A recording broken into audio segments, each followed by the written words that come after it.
We're getting word, I kid you not, this is from our colleagues at the New York Post, that NBA star turned Kim Jong-un's soulmate, as they call him, Dennis Rodman, will be in Singapore ahead of the president's summit with the North Korean dictator.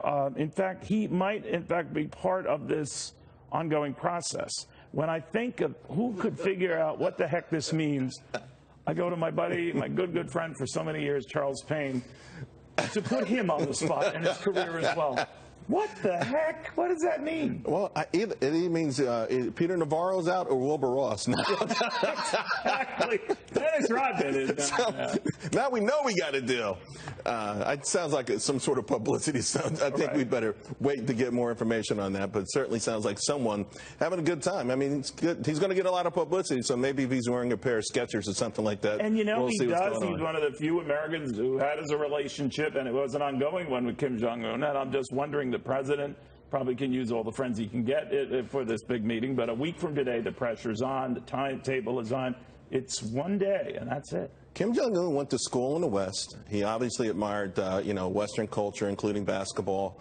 And a lot of people say that the Olympics, going into watching what's happening, that maybe, just maybe, he does want something for his people. And I think the administration must believe that, too, because President Trump over and over again has made these overtures about hardworking North Koreans, about the opportunities and about the investments that are going to pour in from China, Japan, South Korea.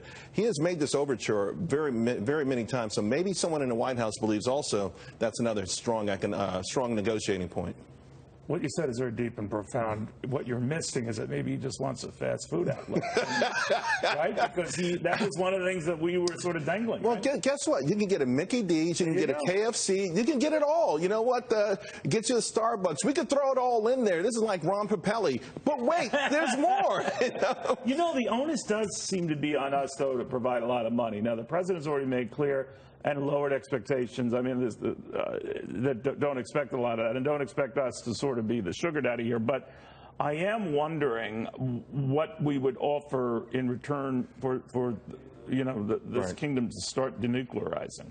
I've asked that question of all the experts, and none have given me an answer. But there's no doubt the nukes are North Korea's. They're the only currency they have. They make a few bucks making those big bronze statues for other dictators, but besides that, it's the only currency that they have. To give that up, you need a combination of guaranteed safety and major economic injections. And so it's going to be a big number, I think. But I think the world will say the number can't be too big if you can get rid of this most dangerous part of the planet.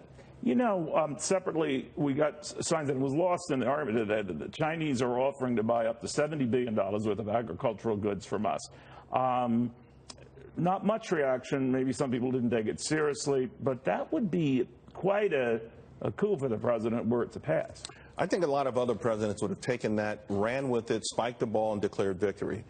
President Trump is playing a very, very tough game here. It's a strong, tough So game. he didn't respond one way or the other, right? I think it's a good overture, and I think it's, listen, he threw out some larger numbers than that, but $70 billion is huge. Maybe they'll work on the technology side. I think ultimately we're going to hear some sort of number of $100 billion talked about. It'll probably be a combination of lower tariffs and the ability to open up their markets, but also you've got to get something on the technology side, particularly since President Trump revived ZTE. All right. Charles, thank you very much. You were ready for that Rodman thing. Unfortunately, I thought I'd kind of zing you with that one.